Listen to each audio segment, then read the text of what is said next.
Welcome to the first edition of Punch TV for 2016. We are super excited to share with you our picks of what we're excited about for the coming year, and we hope that you will tune in all year to get the best of pop culture, comics, and more from the Punch TV crew. Well, to kick things off this year, we have a new edition of Punch Magazine, and we had a big party, and we want to show you a little bit of what happened at Amazing Stories. We had the 501st come by on first name basis with Darth and R2, and they came by to share the glory of this magazine with all the artists and writers and contributors to the magazine, so check it out.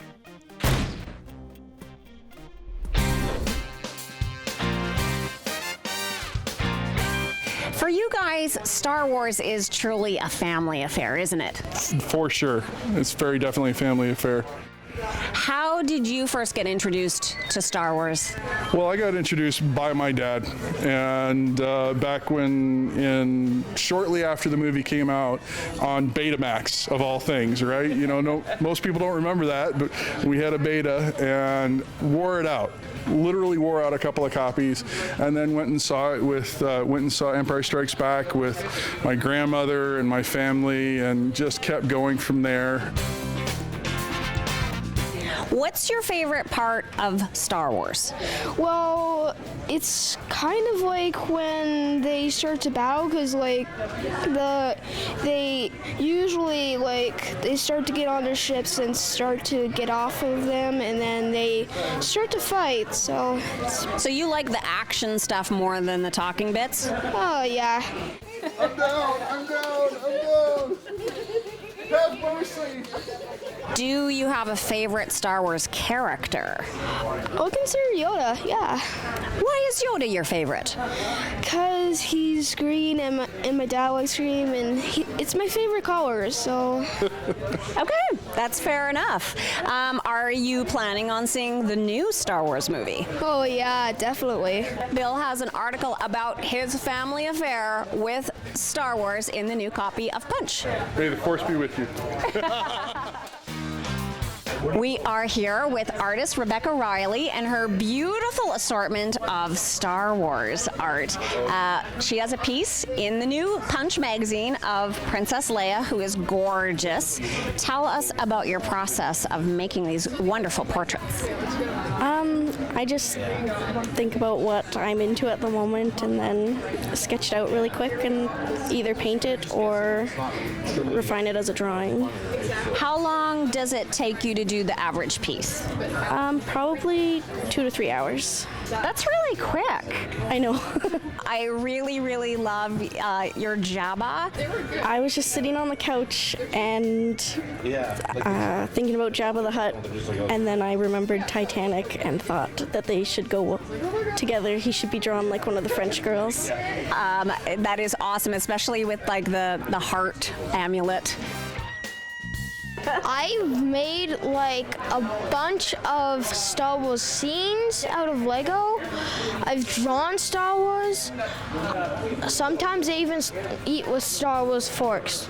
So you would consider yourself then to be a Star Wars fan? Yes. My household is just geek crazy.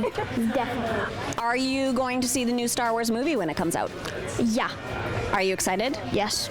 How many times do you think you'll see it? 5 bajillion. At least 5 bajillion.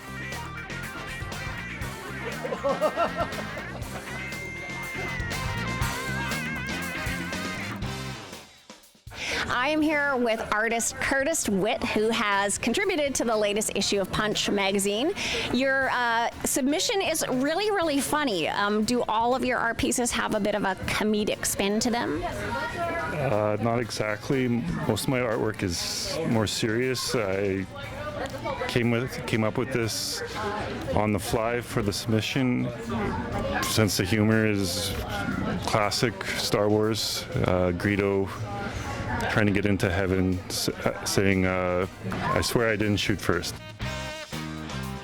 Would you like to be a Jedi when you grow up? I don't know. Yes. That's the right answer. Everyone should be a Jedi. Jedis have good values. They try to protect the innocent and do good for the universe. Save the day. Save the day, indeed. Awesome. I am here with artist and filmmaker Kyle Shorter. Kyle has contributed to Punch magazine, and this is your beautiful piece, a bit of a mashup. Can you tell us what the inspiration was behind your beautiful art piece? Well, I've always been a lifelong Evil Dead fan, of course, as you can see. Tattoos, art, collectibles, you name it. But when I was supposed to be in this issue, I decided I'd do a mashup, being that I love them both.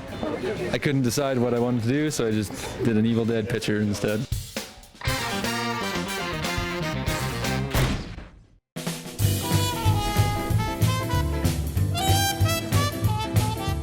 I am giddy. Like, I'm actually having problems breathing right now about how excited I am about Daniel Klaus's new book, Patience.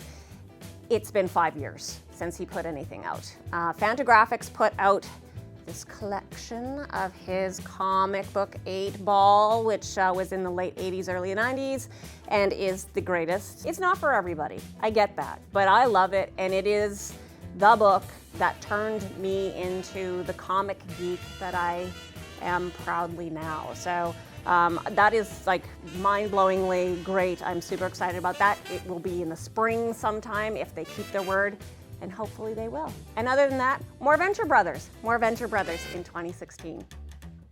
What I'm really looking forward to this year in pop culture is what Tony's gonna say. What's Tony gonna come up with for this segment? Star Wars, and Star Wars.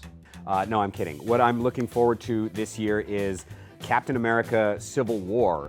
Captain America wasn't to me necessarily one of the biggest heroes in the Marvel Universe that I really wanted to see when these movies started rolling out, but they made a first really great movie. The second movie was, I would say, probably one of the best in the series, and now the third movie is almost like a third Avengers movie, and hopefully less stuffed than some of the Avengers movies will be.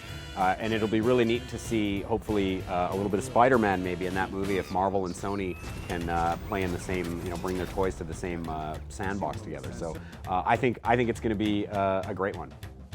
I have a new movie in 2016 called Rogue One. It looks like an amazing movie about people that are roguing in one direction. I'm not sure if that's what it is. But most of all, the biggest thing in 2016 is Independence Day 2. I could not be more excited. Independence Day was like my favorite movie other than Star Wars. It was amazing. It had aliens, Will Smith, and Jeff Goldblum of all people, and I love Jeff Goldblum. Anytime Jeff Goldblum's in a movie, I will watch it. So Independence Day 2 is the movie of 2016. What am I looking forward to in 2016? Television. Luther, the new season. Who doesn't love Luther? It is coming on. I'm going to not go to work. I'm going to stay at home and watch all 4 or 6 Luthers in a row. Next thing, TV. Fear the Walking Dead being canceled. Please, 2016. Please, no more.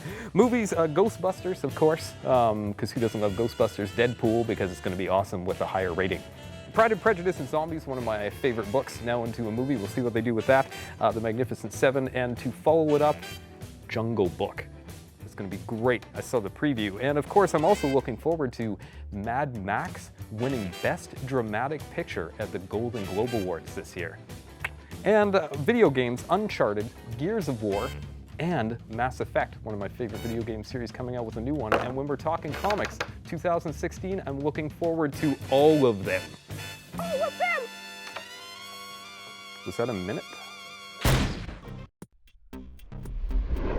Hi, my name is Tony Antonuc. Welcome to The Collector.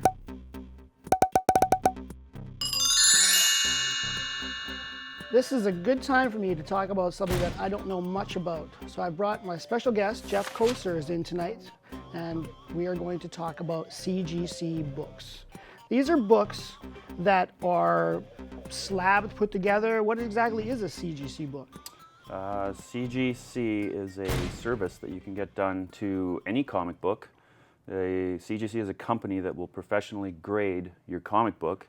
Then they will encapsulate it into this plastic, and they'll give you a bunch of information, And probably most importantly, they'll give you a grade and tell you what condition your book is in. So the grading is pretty much, to me then, would be the most important thing. I collect a lot of comics, but this is one thing that I kind of grade my own comics. So this is somebody like a comparison to all other comics. This would be the standard of grading then. Yeah, these are professional graders assigning a value to a book, so there's no arguing when there's a transaction you're buying, you're selling, or you want to know what value or what condition your book is in. So this is something that started up in I think the early 2000s when the internet kind of became a part of people collecting. Because when I was younger buying books, and even now if I buy a book that I can see, I can pretty much guarantee what I'm buying because it's in my hands. So this is probably a really good thing for collectors that are buying things unseen. Yes, there's one of the problems with buying, especially older comic books, is and I've bought books like this, there were a lot of books that were trimmed or had color touches or the tears that were sealed. You actually brought this book in that actually looks like it's been restored. How did that happen? I've owned this book off and on since 1985. And the problem with this book, and I didn't know this when I bought it, was it had some color touch done to the cover. And I actually took some pictures of it before I sent it into CGC. And on the bottom of the spine, right in here, there are some, if you look when you open the cover up, you can see black dots in there. And somebody took a black marker and touched the cover up with the black, so trying to make it appear a little better. And I didn't know that back then. So this actually gives you exactly what you're buying. So if I'm buying a comic, it tells you that it's been restored or not restored. So there's no like guessing as to what you have. I see there's other things I noticed too, like the grading between like a 9.4 and 9.8. It's very similar. Like what would be the major difference in that book? With a new book like this, the main difference is probably some spine wear, some bends, some cracks. Does it break the color on the spine? That'll be the big difference between this book and that book, the 9.8 and the 9.4. And is there a large difference in price then between the two grades? A rule of thumb is going from 9.4 to 9.6 to 9.8 books can often double in price. Oh, really? So you go from a 9.4, like a 9.6 to 9.8 could double in price. Yeah. Wow. So if I'm selling my comics online then, or I want to sell my comics, would I make more money selling a comic by getting them CGC then? You will, but I will say you probably only will if they're high grade. Yeah. Because that's where you'll get a premium. Yeah. Because most people, if you were buying this book unslabbed online and somebody said it was in really nice shape near mint, you don't know if it's 9.2, 4.6. So you're not going to pay a premium for it, but you will pay a premium for a 9.8. Gotcha. I see there's also two companies that are doing this too then. Yes. CBCS and then the CGC. Yes. Are they similar in their grading then, or they have to be similar? I have sent books to both. I find them similar. I can't really tell the difference. I think currently, if you were to sell books that were CGC'd, you might get a little bit of a premium than CBCS because they're fairly new, but I think their grading is fine. Yeah, so the grading's fine. Okay, now I see this one here. This is actually signed by Stan Lee, John Romita, and Dan Slott, looks like, as well. So this is CGC'd, it's 9.8, but it's actually got the yellow tag on it, and it's been signed. How does that work? Okay, well, you can get books that have signatures authenticated by CGC. They have to be present when whoever signs it, in this case, say Stan Lee. And as soon as Stan Lee signs that comic, they take it away from you and they'll do the grading and encapsulate it and send it back to you. Gotcha. So this is something that you're sending comics away to them, or they just actually have the comics, you're buying them already signed?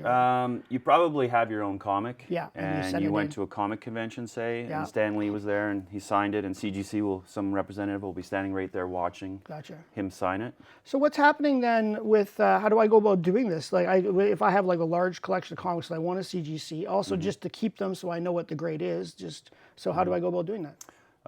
Well, there's several ways to do it. Most of these companies are set up at all the big cons in the United States and at a few Canadian ones like Toronto. You can go there and hand your books over. They'll help you fill out all the paperwork. Yeah. Or you can go online. Both companies have very friendly websites. And you can fill out their online forms. And then you pack up your books and you mail them to them. And basically you wait and get them back. Awesome. Cool. Thank you very much for coming in today. This is awesome. I've learned a lot just by seeing the books, and I know now what to look for when I'm going to be buying CGC books online. Thank you very much. Cool. No, you're welcome.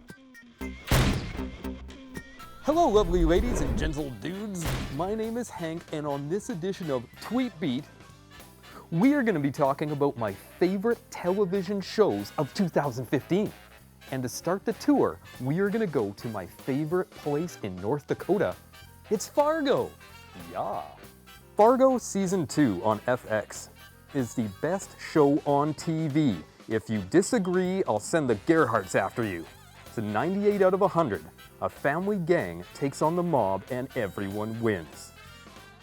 The Americans Season 3 on FX is a drama about the Cold War in the world and in the Jennings home.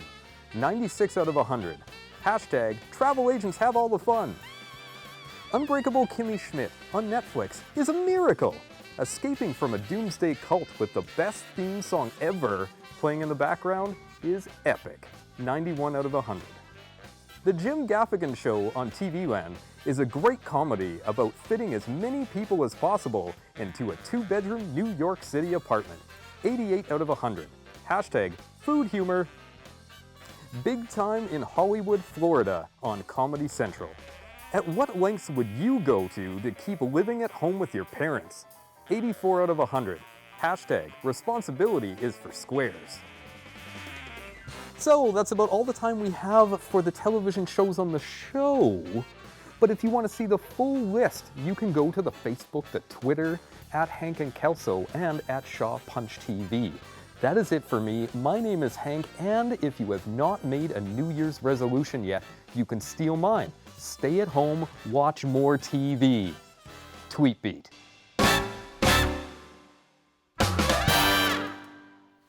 Thank you, Hank, for those awesome tweets. Well, I'm here now with Craig, who is feeling a little apprehensive about what's going to be happening in the movie world for 2016. So fill us in, buddy. Well, it's a new year, and I'm a cynical kind of guy, so as much as there's a lot of stuff we're looking forward to, and it's always fun to look at that, I like to look at a few things I'm apprehensive about. It's a very long list, but we're going to just contain it to movies today, I guess. Yeah, so power not through. everything I'm apprehensive about. Okay. So I think one of the first movies that I'm apprehensive about is Zoolander 2. I kind of hate Zoolander, other than a few scattered jokes in there, and I think it's a hugely overrated movie, and like we're already getting inundated with, hey, Zoolander 2's coming, oh my god, it's the next big thing in comedy, and I'm very apprehensive about that. I think it's the first one's a one-note joke, and now it's going to be 2 movies. Okay, don't diss it. I hated it before I saw it, and then I saw it, and then I loved it. So, like, I really enjoy rewatching Zoolander, but yeah, like, I'm not sure how they can transition this into a whole second movie. And I'm not saying it doesn't have funny moments. I think just the hype about it's too big sometimes. And I guess that's the other thing I should say is, like, there's going to be a lot of disagreement about everything I have to say today, but I'm fine with that. So one of my big apprehensive ones that I'm really apprehensive about is Batman versus Superman: Dawn of Justice. Now, I'm apprehensive because I feel like I'm too close to this one. I'm a big Batman fan. I like Superman and the idea of Batman and Superman together. I really didn't like Man of Steel, which I know it's a divisive movie. Some people hate it, some people love it. There were some really cool things about it, but overall, I just kind of thought it was a mess.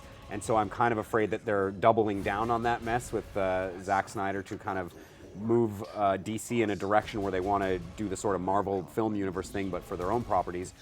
So, I'm kind of scared of what that's going to end up being. It could be awesome. It could be. I'm going to prepare myself to be disappointed so that if it's actually good, I will be pleasantly surprised. That's like how I live my life. I have a muffin or something, and I'm like, this is going to taste like garbage. And then I eat it, and it's fine, and I'm like, that was great. It's a great day. So another one I'm apprehensive about is Independence Day 2. Oh, such a bad idea. Yeah. Such a bad idea. Yeah, so, for those that maybe were too young or don't necessarily remember, I believe it was 94, Independence Day came out, and it was sort of a big, it was one of the big 90s blockbusters, really, with Will Smith, and I went to the theater, and it was the huge visuals and stuff like that, but just kind of the, cheesy, poor script, and lots of plot holes and stuff that didn't make sense. The plot is terrible, yeah. And the solution is ludicrous. Yeah. Let's just give him a cold. Okay.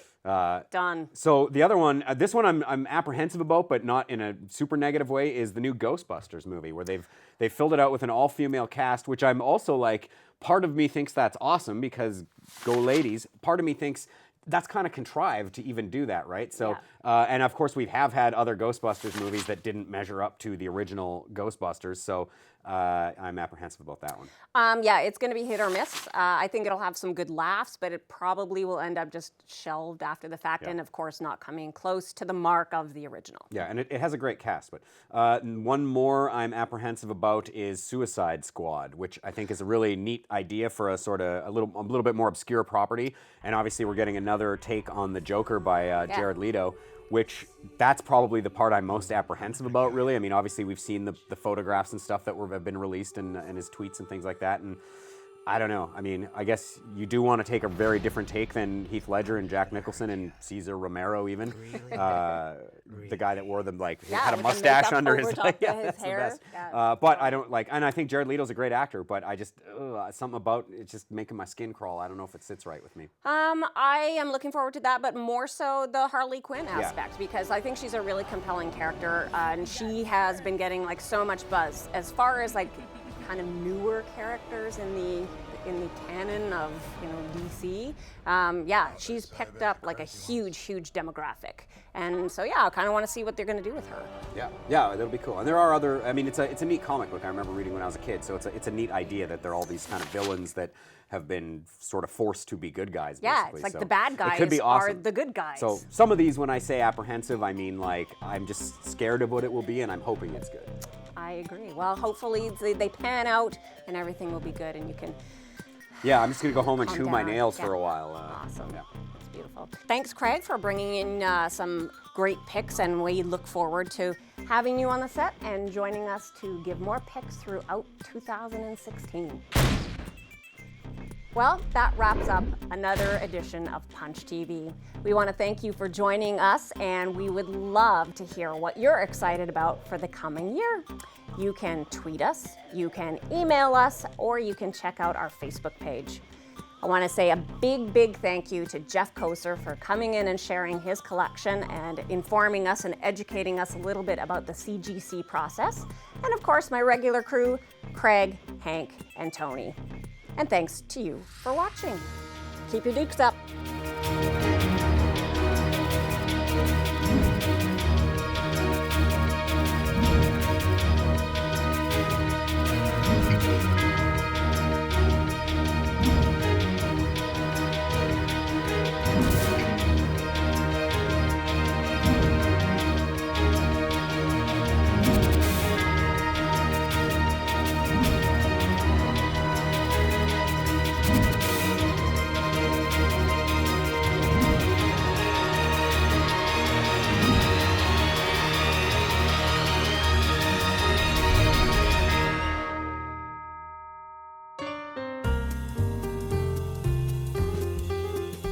And we want to, I don't know.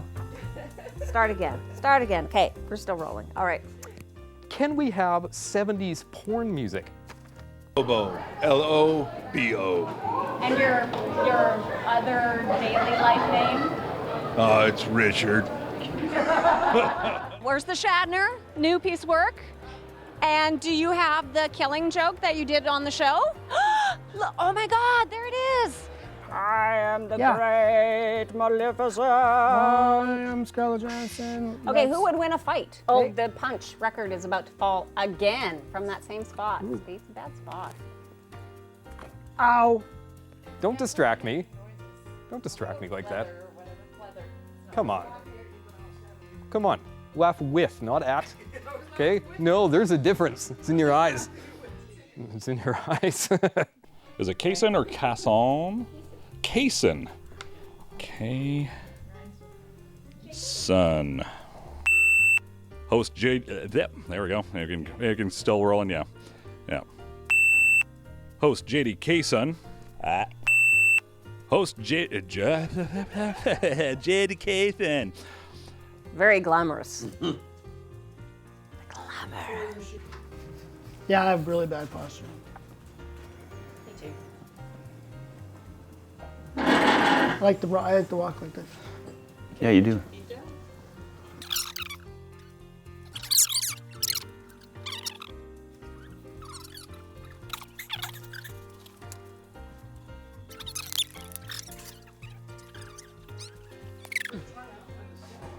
Well, that caps off another episode of the nerdiest show. Well,